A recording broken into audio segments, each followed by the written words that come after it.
People often make confident judgments about the character of those who they have briefly met. With a definitive tone, they issue judgment after judgment on those who they have been exposed to for scarcely a moment. To think any accurate assessment can be reached so quickly is the ultimate expression of naivety. This truth extends beyond such brief meetings, however. It extends to those we have known for years, decades even. And it goes further than that too. This truth extends to ourselves. I know you so well, they say. No, you do not. I do not know myself. I find it hard to believe that you do. Firstly, what even is myself? Who am I? What defines me? Yes, we can know some things. Consistent mannerisms, temperament, basic character, general preferences. But we can never really know ourselves in any depth, and neither can anyone else. We pursue self-knowledge to a far greater degree than we are capable of attaining it. We can attain it to a degree, but our search for self-knowledge goes far beyond our capacity for it.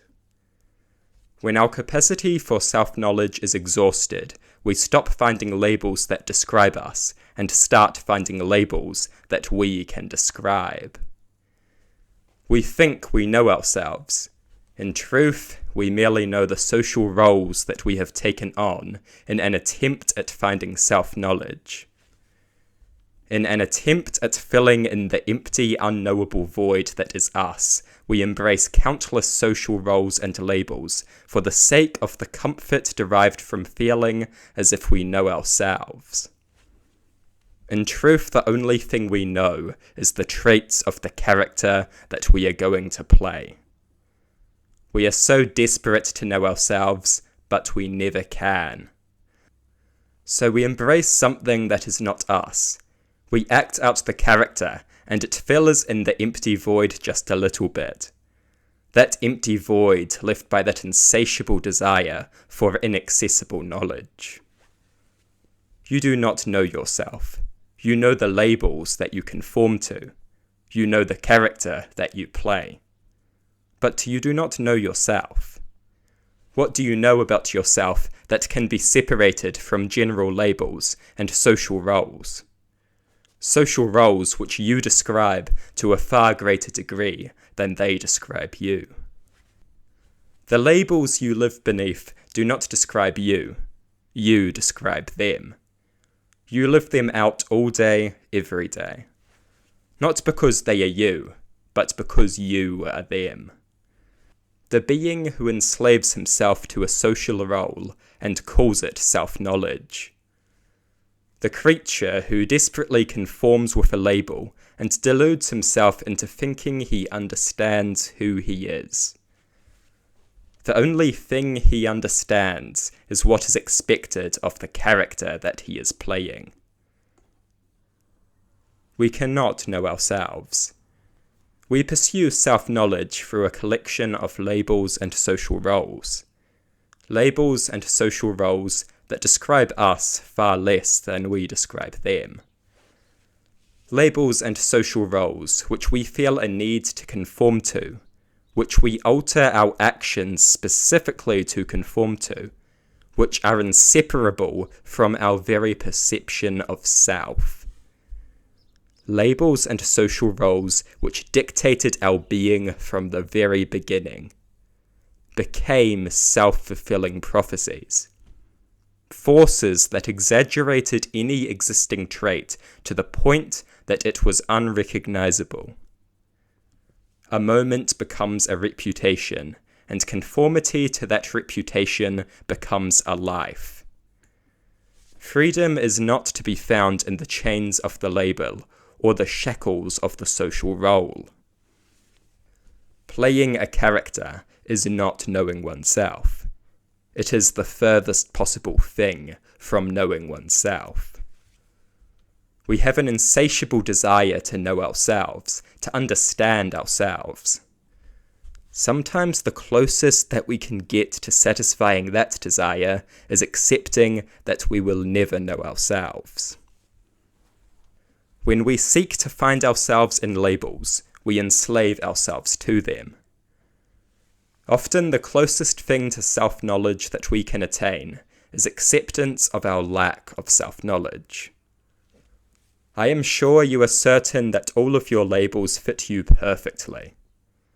But are you sure it is not just you who are fitting them? And how can one be certain? Labels are applied with both certainty and inaccuracy constantly. You will never properly or fully know yourself. Accepting that fact is the most self-knowledge you will ever attain. The closest that we can get to knowing ourselves is accepting that we will never know ourselves. That is liberty. Freedom from the oppressive desire to know oneself. The desire to know oneself is a tyranny, if ever there was one. We assign ourselves social roles and call it knowledge. We force ourselves to play a character and call it self-knowledge. We only know the identity of the actor we intend on playing. We cannot know ourselves. The closest we can get to knowing ourselves is accepting that fact. All attempts to know oneself will end with one enslaving oneself to a social role and calling it self-knowledge. Reject the tyrannical will to know the unknowable. Reject the tyrannical will to enslave oneself and call it self-knowledge. We are terrified by our inability to know ourselves. We enslave ourselves to a label and call it self-knowledge. In truth, we do not know ourselves, only the character that we intend to play.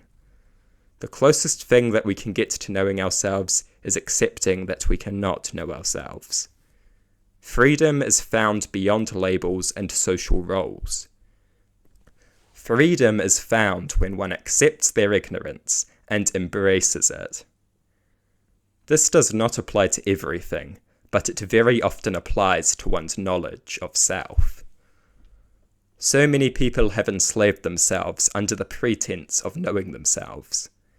The consequence is not knowledge, but instead suffering. A life of enslavement and servitude, a life of conformity to labels the accuracy of which one cannot ascertain. When accuracy cannot be ascertained, its appearance is always produced by a desperate, tyrannical conformity. There are some things about ourselves which we will never know. Accepting that fact is the best self-knowledge you can get.